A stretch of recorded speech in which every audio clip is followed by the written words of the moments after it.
Good afternoon, children.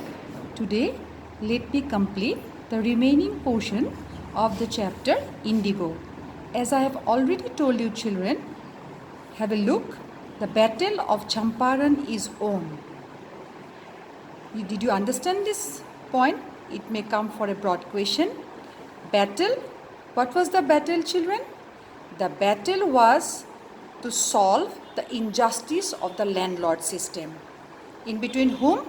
The sharecroppers of Champaran and the British planters. So, when Gandhi was asked to appear in court of law and so many peasants came in support of him, the court people, no, they were totally confused and they could not give a decision. Then Gandhi sought help from Rajendra Prasad.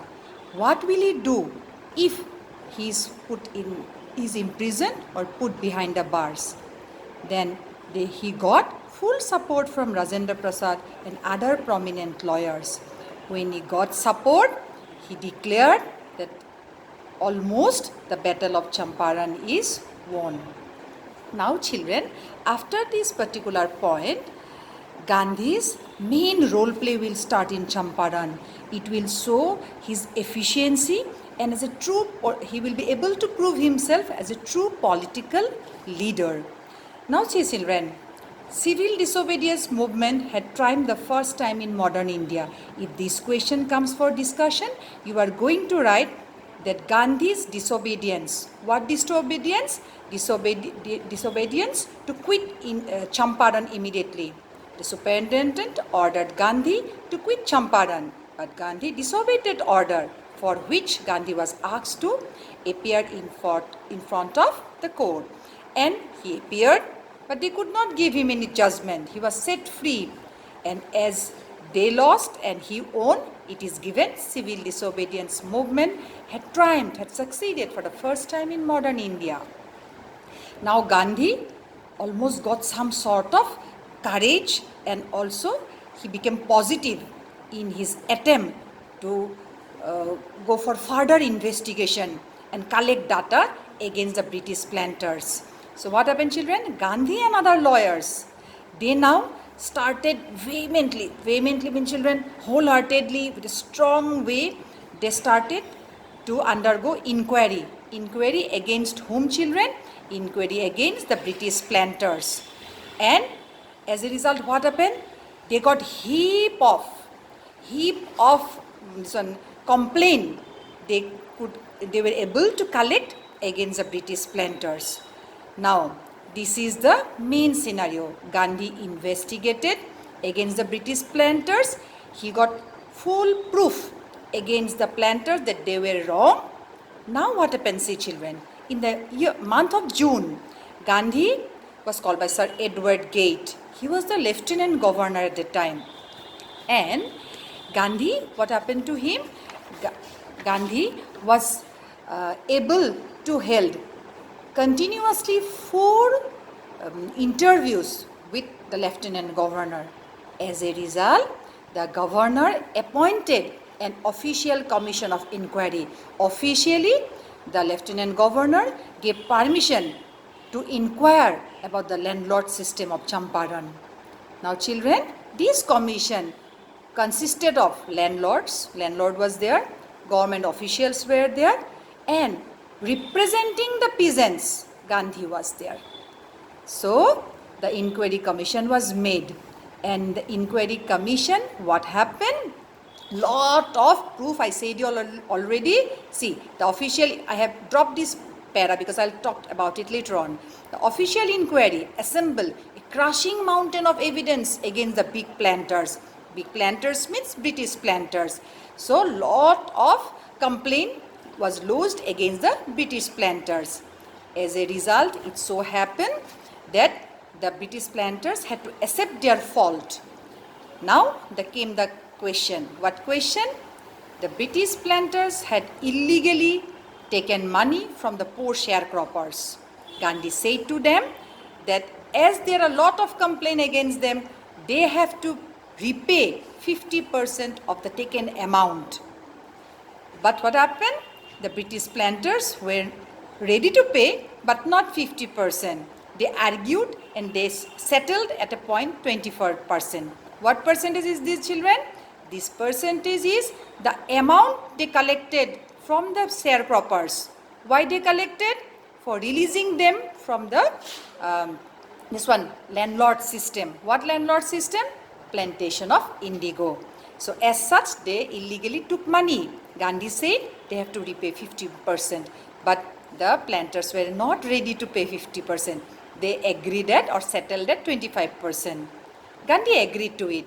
He broke the deadlock, means he did not argue much about 50%. He said, okay, 25% you are giving, I accept it. Why, children? To Gandhi, money repayment was not the main issue. To Gandhi, the loss of the British, that the British had accepted their fault, that they had surrendered, their prestige had to be compromised, was the main issue. As such, Gandhi accepted it.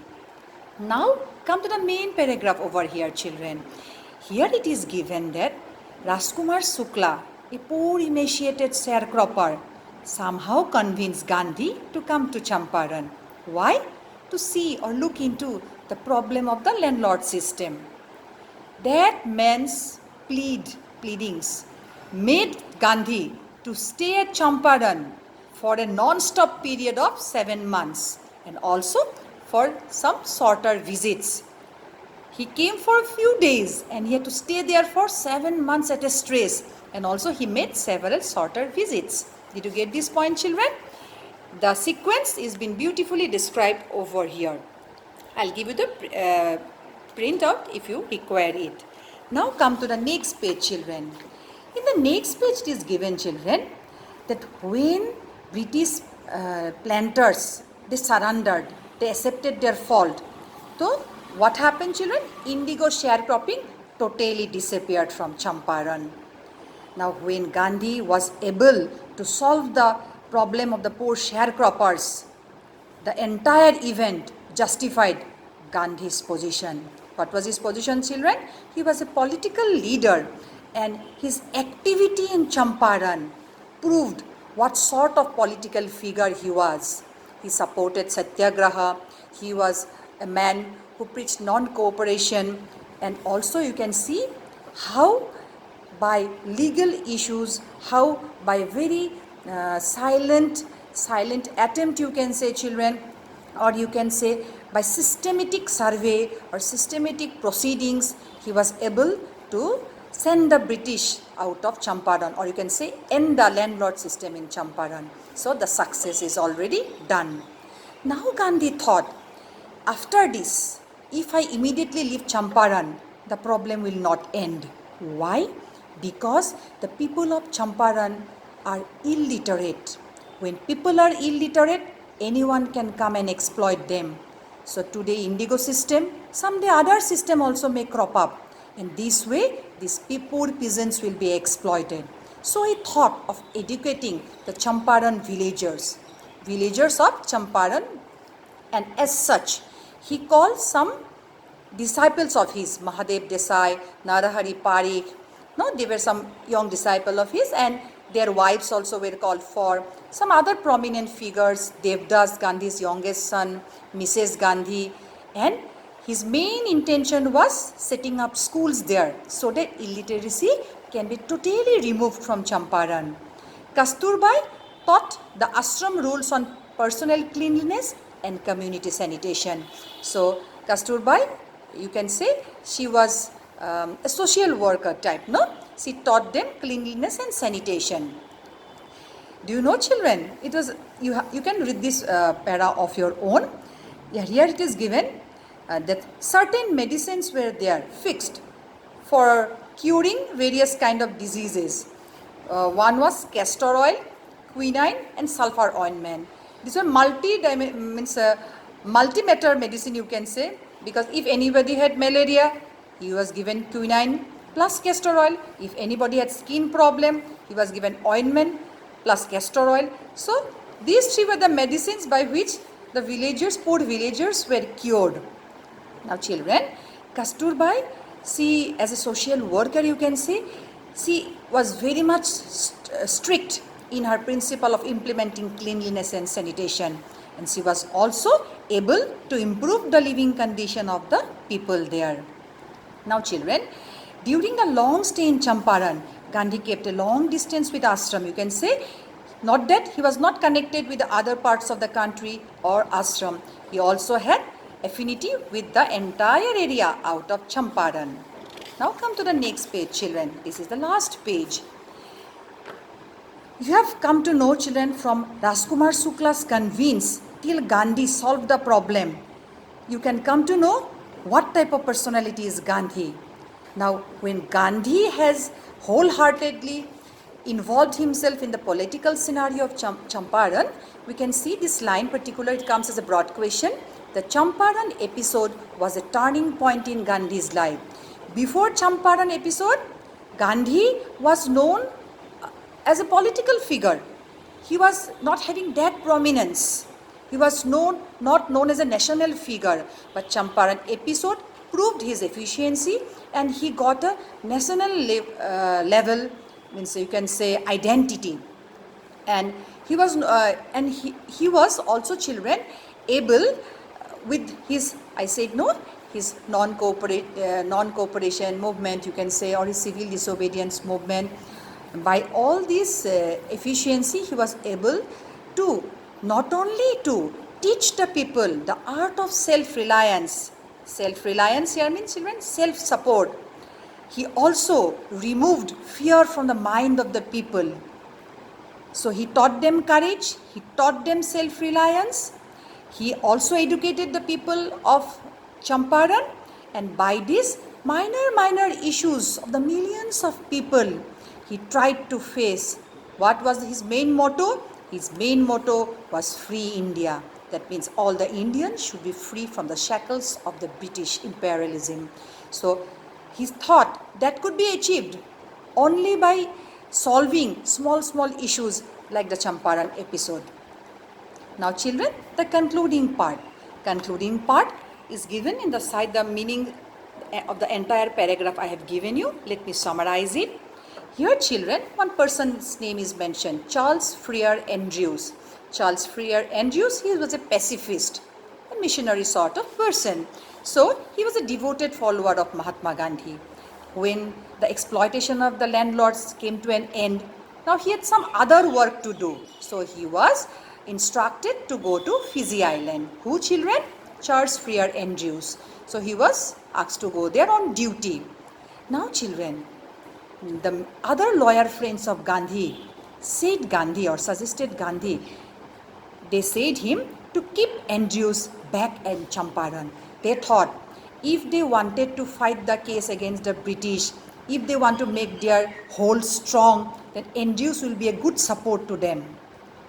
But Gandhi vehemently opposed, forcefully he opposed to it. He said, the fight is in between Indians and British. So in case of the fight between Indians and British, Andrews is a Britisher. So he did not need a tool or a prop or an extra help from the side of the British to fight his own case. As such, children, it is given here that Gandhi did not take help from Charles Freer Andrews, though he was a man who wholeheartedly, means you can say, supported Gandhi's principles or mottos. Now children, see, this also comes as a short question. He had read our minds correctly. Who is the speaker here? The speaker here is Rajendra Prasad. Who is the he referred to here? He referred to here is Gandhi. It means Gandhi was able to read the minds of the people there. And we had no reply. Gandhi in this way taught us a lesson in self-reliance. Self-reliance. If question comes, how did Gandhi teach a lesson of self-reliance? You can relate the incident of Charles Freer Andrews here. That means if you want to fight a cause, if you want to be victorious in your cause, in your purpose, do not take support from elsewhere. Be yourself confident and try to fight for a better cause. So the chapter comes to an end. Self-reliance, Indian independence, and help to sharecroppers were all bound together. That means, children, Gandhi's stay at Champaran is not only solving out the landlord system or wiping out the landlord system of Champaran. But Gandhi also opened schools, so he tried to omit illiteracy from there. He taught them self-reliance, he taught them courage, and in this way, by small initiative, Gandhi proved himself to be a real national figure of free India. Hope children you understand it. If you do not understand, please let me know.